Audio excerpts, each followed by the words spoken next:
How many know the Holy Spirit is moving? I felt it just come in here. There's like a difference between the driveway and here. Because here it is. The Spirit of God is moving. Something happened last night. And you're just going to be blessed because you're here. Because you're here. And it's just fantastic just to come together and say, how 40 years. 40 years. And, you know, in the Bible they tell us to mark time like that. You know, mark moments. And 40 years is a generation. And they say from generation to generation, that's what they mean, 40 years to 40 years. And this is a generation that God has been moving among people here. Some of you were here 40 years ago. Some of you weren't here 40 years ago. And there's a whole generation here that's going to be passed on for another 40 years. Because God is faithful. That's what we're celebrating. That God is faithful. That there's been really good times, really anointed times. There's been really hard times, difficult times. But God is faithful. And He's faithful. Even when we don't think He's faithful. He's faithful.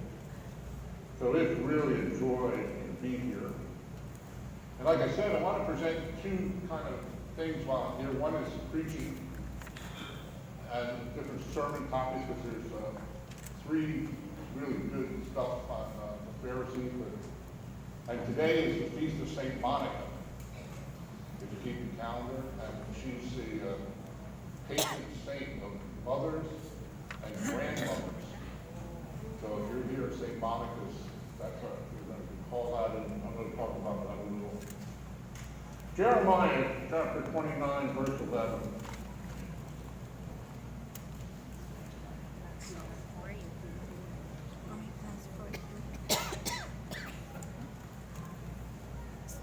Said, for I know the plans I have for you. God knows the plan. That's good news. God's not making it up as He goes along. Remember Jeremiah starts the ministry, he says, before you were conceived, I knew you. You know, the pro-life movement, I'm a pro-life activist according to other people that, I don't know what that means. It's just, I'm a Christian. I don't believe we should kill babies, whether they're in the womb or not. But they'll always ask the question, well, when does life begin? You know, people say, well, it begins at conception. I said, no, it begins in the mind of God. You were alive before you were conceived, according to Scripture. God had a plan. You came in here, I heard at the end of your Archbishop's talk, God has a dream for you. Well, God has a plan. It's the same that God knew you, He put you in place. You were made the way you were made for a purpose. Listen to me. I was not made to be a ballet dancer. Amen? I could try to do it, but I ain't going to do it. I was made to preach. I started talking and haven't shut up for the last 69 years. I've never been afraid of crowds, never been afraid of standing up in front of people. No. But I know there are people in the church terrified. If I said you preach tomorrow, you're going down inside because you weren't made to do it, that's all. Doesn't mean you're bad or worse, but you were made to do what you do. God has a plan, okay? There's a word, it's a plan for welfare, a plan for good and not for evil. To give you a future and a hope. And then you will call upon me, the Lord says, and come and pray to me, and I will hear you. One of the secrets to having your prayers answered, I'm talking about, is to make sure you're in God's plan. God doesn't answer prayers outside the plan. He'll listen to you. God answers prayers when you're in the plan, when you're in His will. He says, you will seek me and you will find me. And when you seek me, how? With all your heart. All your heart. In your heart, and you see the word heart in Scripture, what that's referring to is who you are. We're going to come back to that as I speak to you over and over again. We started last night. What did Jesus have against the Pharisees? That they had side curls, that they wore a hat, that they wore these clothes, that they ate kosher. He didn't have that against them. That they kept the law of God. He didn't have it against them. He said, no, what I have against you is you honor me with your lips, but your heart is far. That's a scary thought. Like, I think the scariest scripture is not everyone who calls me Lord, Lord will enter the kingdom of heaven. I shudder at that scripture. I spent a lot of time with that, but I'm not going to talk about that. But here it is, your heart. Where is your heart every day? When David falls into sin, what does he say? He doesn't say, oh, let me keep the kingdom, let me rule forever, don't hurt me, don't punish me. He says, don't take your spirit from me, create in me a new heart. Know my heart. He's been terrified that he would lose that heart-to-heart relationship that he had with God. Do you fear that? I think that's the fear of the Lord. The fear of losing that. Don't take the anointing away. But look at my heart and create in me a new heart. So God has a plan for you and for me. And He has a plan for the CEC-Asia. God has a plan, and it's not yours. No? There's a little kid, my first church, he gave me this plaque, and I lost it. I wish I could find it again. I had it on my desk for years and years. It said, God loves you, and everyone else has a plan for your life. Well, God has a plan for you. God has a plan for the CEC. And our task is to know what that is. What does God want to happen here in Southeast Asia? Not what Bishop Ricardo wants, Bishop Ramundo, Bishop Bovino, Bishop Ariel.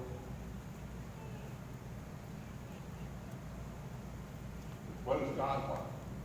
Not what the clergy wants, not what the lay people want. What does God want? And when you find that plan, you just hang on to it. The plan for the ICC all around the world is God's plan. And God's plan for God's church that we received as a revelation is what we call convergence worship.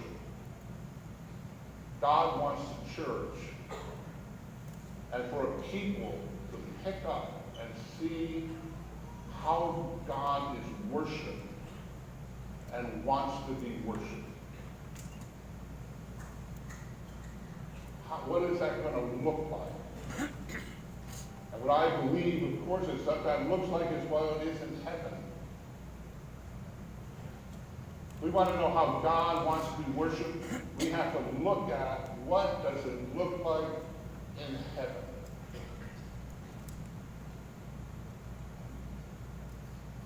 And some people have created in their mind an image of heaven so far removed from what heaven is really like that they're going to be miserable when they get there. Let me tell you, if you don't like to sing, you're not going to like heaven.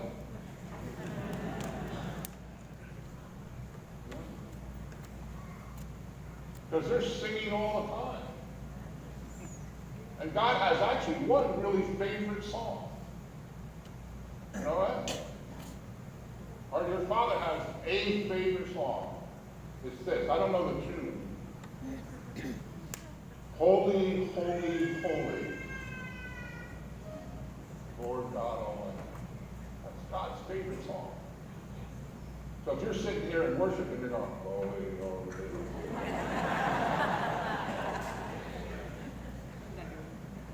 But I figured that was God's favorite song, that he liked that more than some of the songs we sing. And I shouted out. Because that's God's favorite. I'm not sure what he thinks about this as the day that the Lord has made. We want what God, and he says, I want you to come together. And so that there be streams of Christianity. There are charismatics. You know, they know how to sing. Charismatics know how to sing, amen? Amen. They know how to clap their hands, they know how to dance. You know? They know how to do that well, there's no question. And then there's the evangelicals, and they know how to preach. They know how to exegete the word, lead people to Christ, have worship as a personal encounter.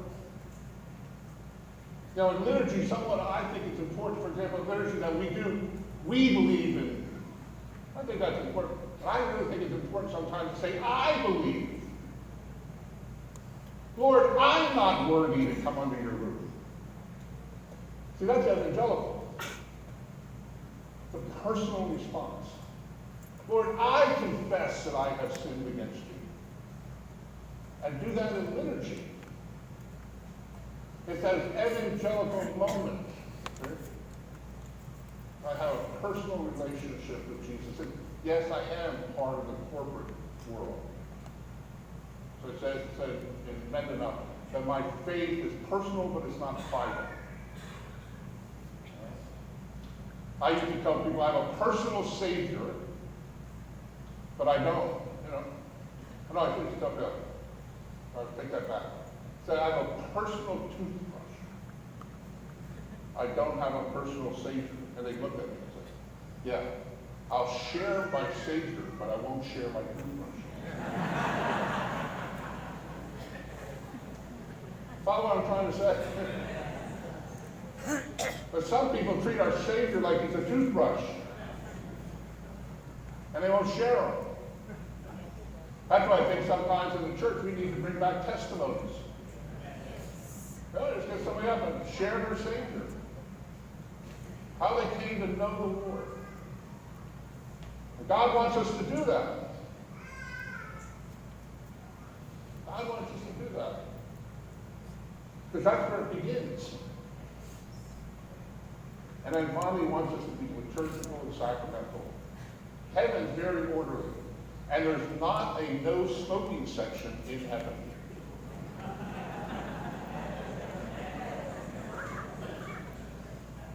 People say to me, what's this incense about? I said, well, in the Bible there's two smells. Only two. Incense and brimstone. Take your pick.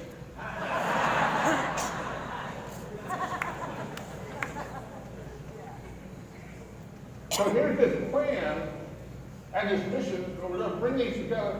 Whoever thought in their mind any moment that was going to be easy? Those three streams have been fighting each other for 500 years. And we're going to try to pull together. And people say, well, what are you? And I say, I don't know. I'm an Episcopal.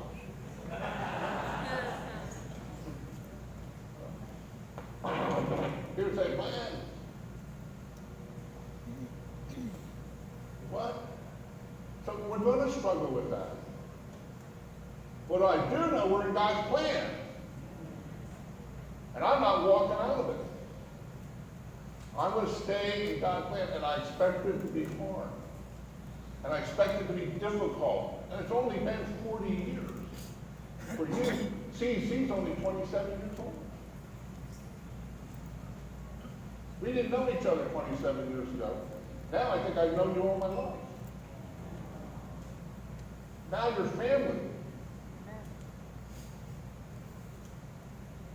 And it's going to take time. And we're coming up now with a generation that's never known anything but the CEC.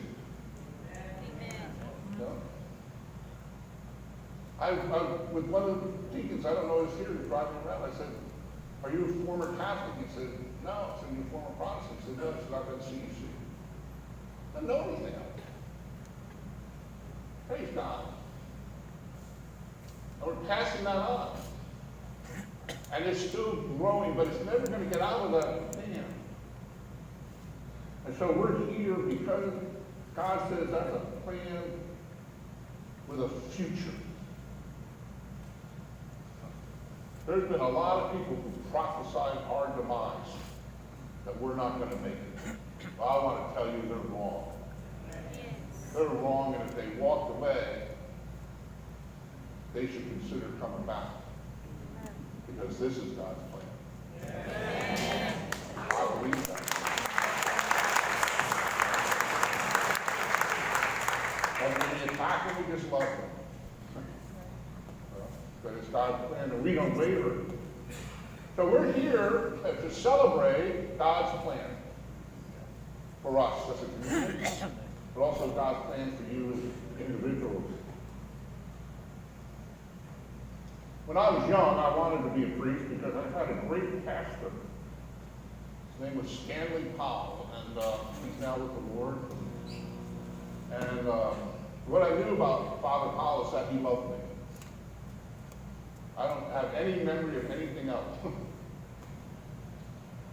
Except I knew when I was with him that he was for me. He would listen to me. And I found that's true of everybody in my life that has become important. What I knew most about them is not their theology, not their doctrine. What I knew was they cared about me. They loved me. And they called something out of me that I couldn't call out of myself. That's the role of a pastor. Well, pastor doesn't tell people where to go. To call out what is God's plan in you? And to listen, what is God doing in you? And to call that out. And so, Dan Powell was one of those people. And he also was very Eucharistic, and I fell in love with the Eucharist until I turned 18. And then I took a different direction with my life. Really left the church, not because I was angry, it's just at 18 I just didn't want to get up on Sunday morning. Amen? Just to see any reason why that should have to happen. You know, there was God, he was good, and I was here. That was the relationship. And around 1974, we sensed the longing happened. I sensed a longing to go back to church. I got married. I was a psychologist, working with drug and alcohol people. We were doing really well, and Kathy got pregnant. And we knew I was raised in the Episcopal Church, so I knew you had to get the baby baptized. And because I don't know why, that's what you did. You know. We used to call it getting the baby done. In America. They get the baby done, like they were laundry, you know. So we said, well, we got to get the baby done. And we went to a Baptist church, and they wouldn't do it. And they'd grow up before you. Again, God can't work in your life prior to being 13 in a Baptist church. But we went to a Catholic church, and they just wanted way too much from us. You know, like all this statues and things like that. And so we said, what are we going to do? And this Episcopal priest called me up. I never had any clergy ever call me on the phone. And he had heard through my neighbor that we were looking to get our baby done. And he said, I'll baptize your baby. Okay. And we went to this little church, a little tiny church, and it was an Episcopal church. And it was one of the most fascinating Episcopal churches that I'd ever been in, because they actually had a Bible in the pew. I'd never been to an Episcopal church that had a Bible in the pew. And so I stole it.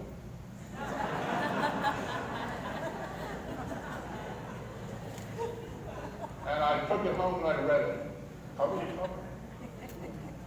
I'm a little obsessive with the book, you know. I kept reading it over and over again. And I got attracted to Jesus because he was the most genuine person I've ever read anything about. There was this integrity about him. And so I began to believe in him. But I didn't know him. I believed him, so much so that there was a passage in the Bible that said, sell everything you have, give it to the poor, and come follow me. And Kathy and I did. I would rethink that today as a strategy, but that's what we did. And we got a bishop to send us off to seminary. And it was in seminary in 1978, watching television, listening to a guy named Ben Kinslow and Frank Constantino. I made a personal commitment to Jesus that dramatically changed my life forever. We call it born again.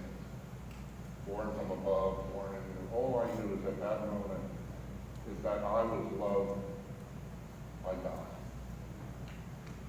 And one of my favorite songs you sang last night is I Will Sing of His Love Forever. That's really been my mission throughout life, just singing that song in various ways. I got baptized in the Holy Spirit. Over the years, I've had many encounters with Jesus in a similar way, you know, deeper and deeper. I was ordained a deacon and a priest in 1980 in the Episcopal Church.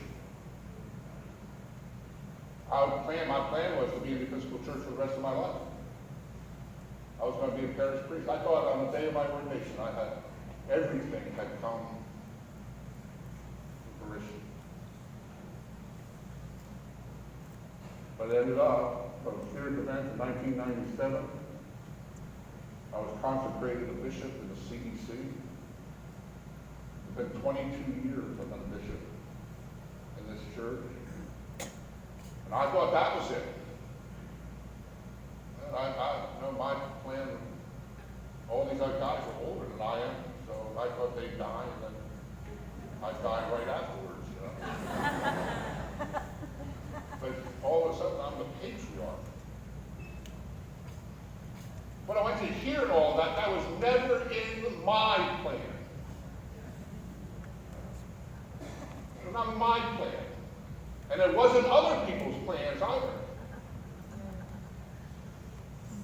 But I believe the patriarch's council spoke and said, this is your plan for your life. This is what God wants for you. This is what God wants you to do to get to go to eternity.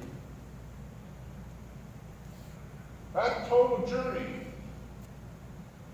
69 years, 38 years, plus in ministry, with God's plan.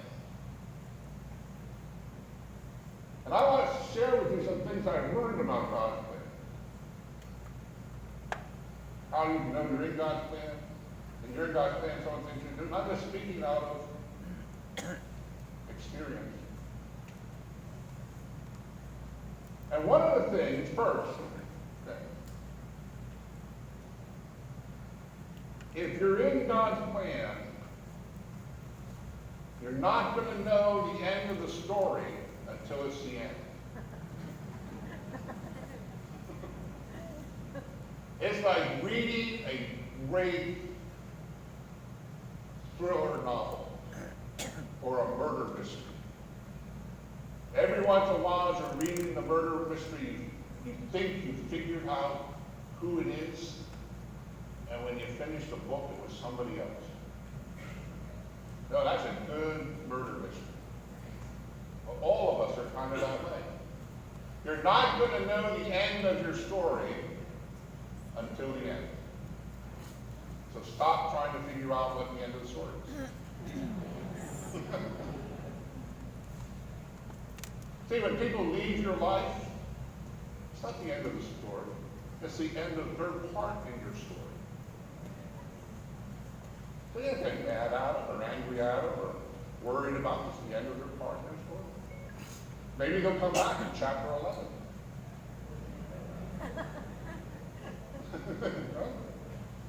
You just don't know. I want to tell you that, Pastor, how many raising children here? Here, listen to me. Listen to me.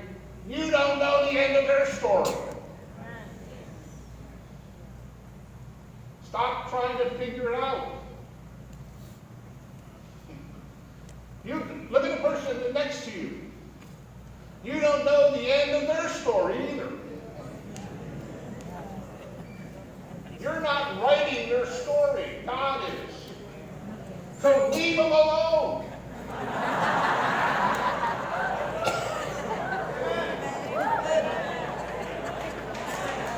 Let me tell you something. God can fix them better than you can. Here's my favorite evangelistic prayer.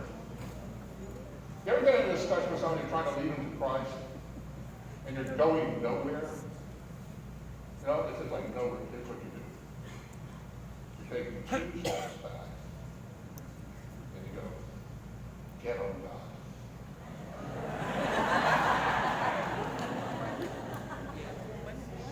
Nobody comes to the Holy Spirit unless the Father draws them. You don't know the plan. And the plan for your life and for their life is bigger than you can see, or it's not God's plan. You follow me? If you can see it, it's not God's plan. So God doesn't show you the plan, He gets you to look. Scripture said, lift up your eyes unto the hills, from whence cometh your help. Seek the things that are where? Above. Well, if that's vision, look above. That's what bishops are supposed to do, by the way, bishop. Is to oversee, to see over, down the road. Try to see. Because everybody else has their head down, trying to survive. And that's good. But you gotta get them to lift up your head. That's all you do. Can you raise your children?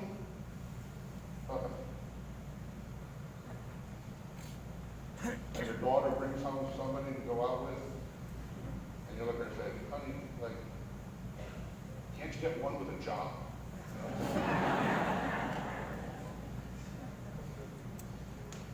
Because you're seeing higher than they are, aren't you?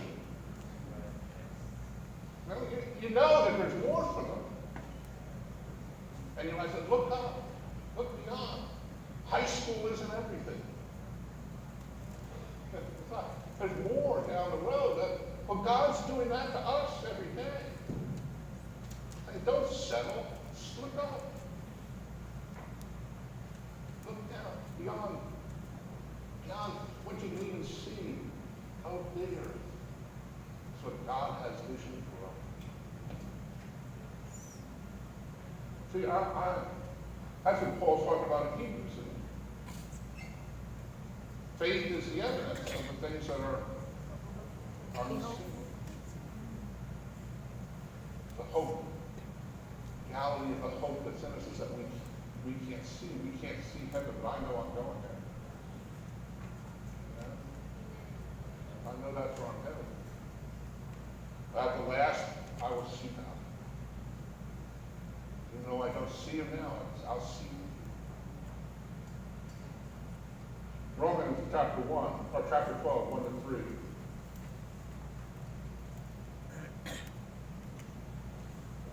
Says, I appeal to you, brothers, by the mercy of God, to present yourselves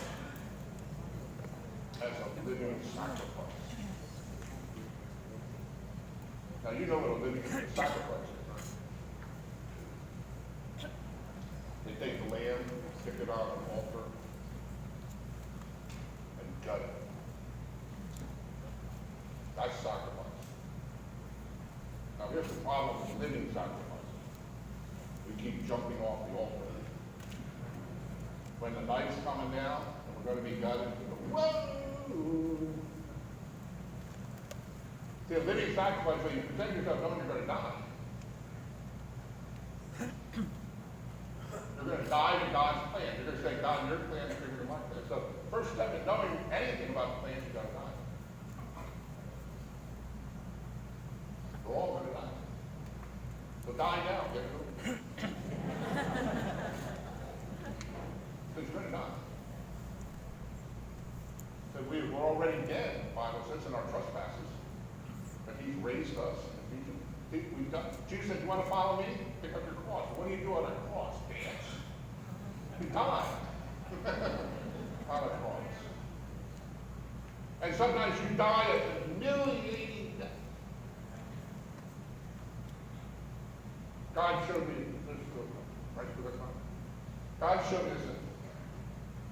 I would come across people, maybe you're one of them, that said, when I die, I just like to die quickly. You know what? Give me a heart attack, stroke, a bullet in my head, plane crashes on, die. Why is that?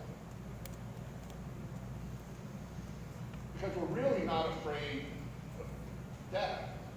We're afraid of dying. Because dying is humiliating. It's humbling.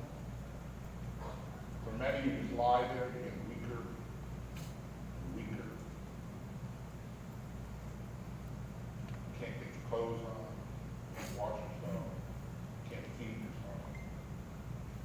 All that pride. We don't want people to see us like that. That's dying to yourself. It's the same thing. We don't want people to see us how we are. We want people to see our weaknesses. So I appeal to you, brothers, by the mercy of God, to present yourself as a living sacrifice, holy and acceptable to God. When we're weak and broken and hurting and don't know what to do, we're being holy and acceptable to God. Because when we're weak, God is strong. Amen. God doesn't need us to do his plan. He's just inviting us to take part in it. You are not God's little helper in the salvation of the world. You're just invited to take into the plan. You're the person with holy simple God, and this is your spiritual act of worship. That's your spiritual act of worship. It's not dancing, it's not jumping around, it's not. God, don't give that up. You hear what I'm saying? Dance around because you're dead. Yeah, I'm dead. But I'm alive in Christ. You got it? Then, when you do that, then you will be able to know and discern God's perfect will for your life. Then, you're not going to get it unless you do that, by the way. And then you'll know. It'll become more and more clear to you. And sometimes it's going to be a daily process, and like I said, it's going to hurt. Jesus must be so frustrated with me because there are things like when people betray me, I'm going, Jesus, you don't understand. This guy really betrayed me. You know what Jesus says? Tell me about it. You don't understand though, Jesus, these people are spreading lies about me. They're lies. Yeah, tell me about it. When they're trying to destroy my ministry. Yeah, tell me about it. Don't kill me. Yeah, tell me about it. Because we're participating in his life. You want to participate? You're going to find out. All that's going to happen, but you'll know more clearly what God's purpose, good purpose, what your hope and your future is. Not only for you, but for your children and your children's children. That God has blessing in store, not a curse. That he's designed something for you. See, I believe the CEC is God's word. It's a word from God. And I believe it's God's will that this church be raised up around the world. And I've watched some people miss it, and I still love them. But they miss it. I hope they come back. But I'm not going to compromise the word. I'm not going to compromise his will for me or for my life, or for the life of this church. I will not move to the right. I will not move to the left. Keep my eye from Rocky, my eye on the tiger. You keep your eye on the tiger. Where's your heart? Where's your heart set?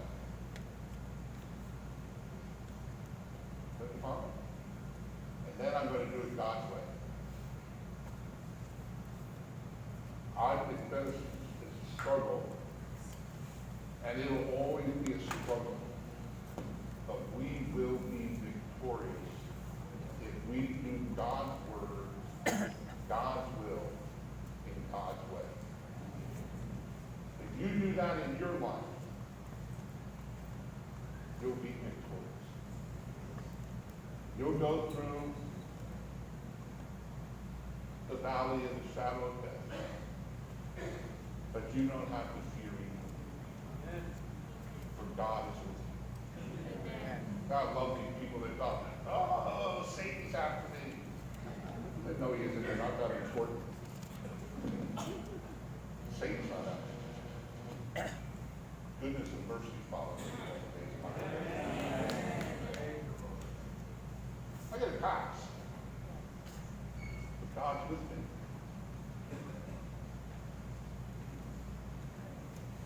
Second ritual, and we might stop in the middle of it.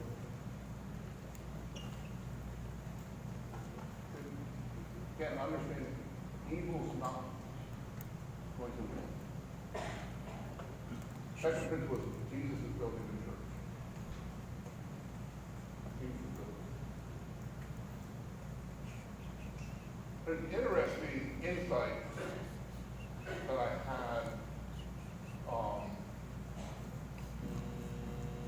that nobody recognized who Jesus was until after the resurrection. Only people the only ones who recognized who Jesus was, the demons. Nobody else really knew who he was. They couldn't figure out who he was. When I first realized that, I thought, how strange. You can imagine that they're looking, like the 12 apostles, let's just take that, let alone the crowds and the Pharisees. They're looking into the eyes of God. When they look into the eyes of Jesus, they're looking at God. Because Jesus was God. Jesus didn't become God. He was God. From the moment he was conceived, he was God. God was in the womb of Mary. That's who was there. So when we see Mary as the mother of God, we're not saying anything about Mary. We're saying, who's Jesus? Follow me? Because she's the mother, he's God, makes her the mother of God. Not the creator of God, okay? But the mother of God. That's who she is. To say otherwise is heresy. Because you're saying that Jesus became God. And Jesus got his flesh from who? His mother. It was the flesh of the Virgin Mary.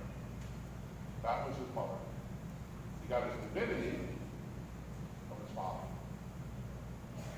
So here, and he was God all along, and he still, and he was human. Christianity has a human God. Get that? He's not like, a lot of people think Jesus is like Superman. He comes from another planet and disguises himself as Clark Kent, and then helps in times of trouble and then returns home as kryptonite. No, it's not Superman, it's God.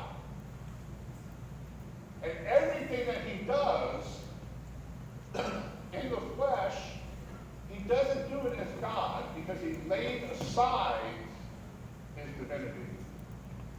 Everything he did, from walking on water to raising the dead to casting out demons, he did as a human being.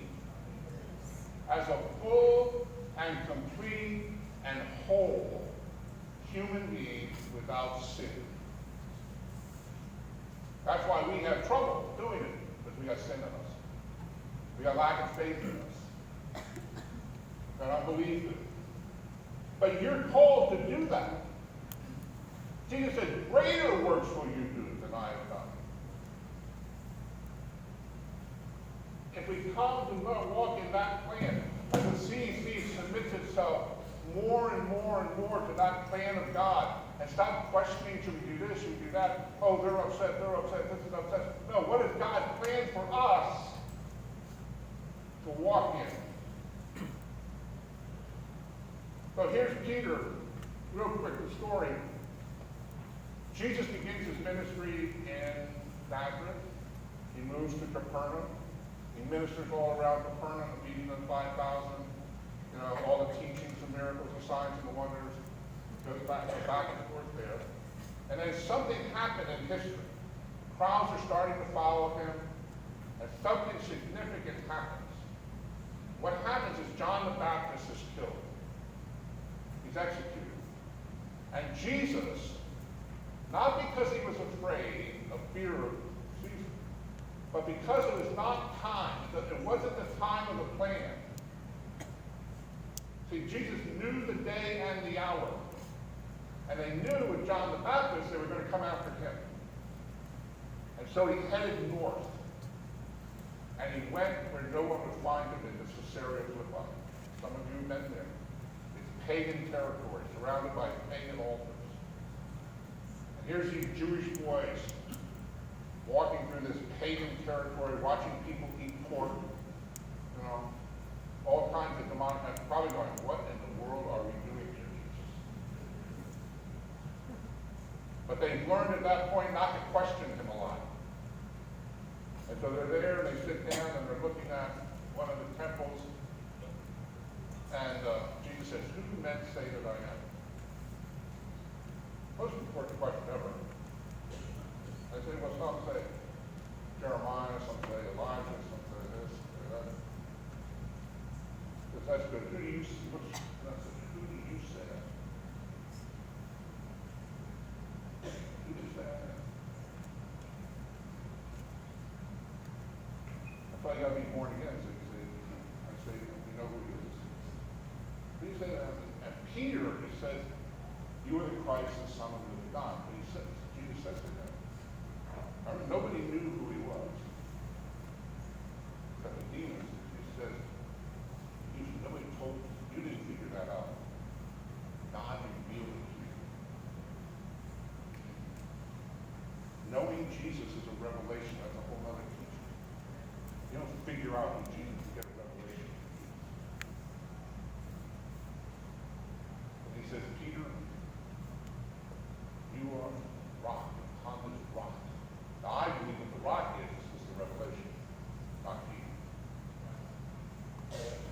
That's the rock upon which you build the church. Who is Jesus, not who Peter is. People take that text and say, well, Peter's the head of the church. No, he isn't. Jesus is the head of the church. Read Colossians. He's the head of the church. His church, not Peter's church. Now, Peter's a good guy. That's what he's doing.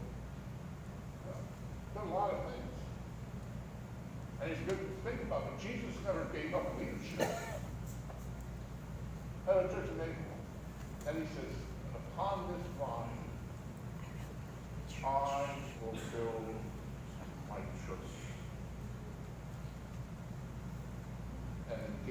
hell shall not prevail against it. The plan of God is to build his church. And if we may want to be part of that, we want to be part of that. I've watched over the years. And I don't say it in judgment, I don't believe it. But I've seen people walk away to nothing. People who are called to be a part. Walk away, lost their ministry. People who've lost their marriage. Now that's not a God's going to do that to you. What happened? They walked out of it. Instead of staying in what God's plan was for them. When the hard time came, when the conflict happened, they walked out of it. And God only anoints his plan. He doesn't anoint plan B. He appoints the plan for the purpose of your life. One more story, then we can quit. In Genesis, we read about Abraham in chapter 11.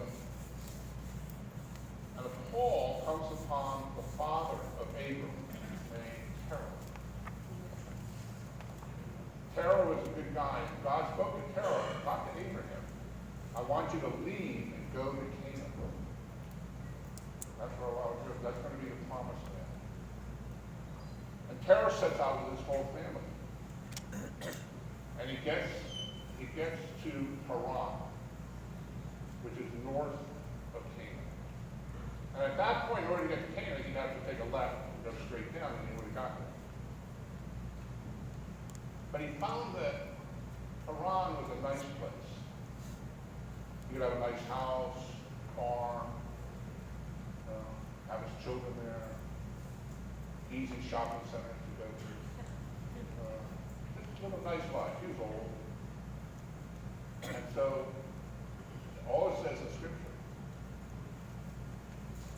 was Terah settled in Haran and died. That's the end of the story. God had a bigger plan. God had a plan. Now God goes to Abraham and says, now, I'm going to make you the father of many nations, and I'm going to bless you. And you leave them and go to the promised land. The plan never changed. On the plan never changed. God has a plan for you. That's a good one. You've got a future, you've got hope. You just got to choose. Because God has chosen you. Whether you're going to walk in that plan and do his will and do it his way. And ask the question here as the CEC is out today, there's a plan. Are you going to be part of it?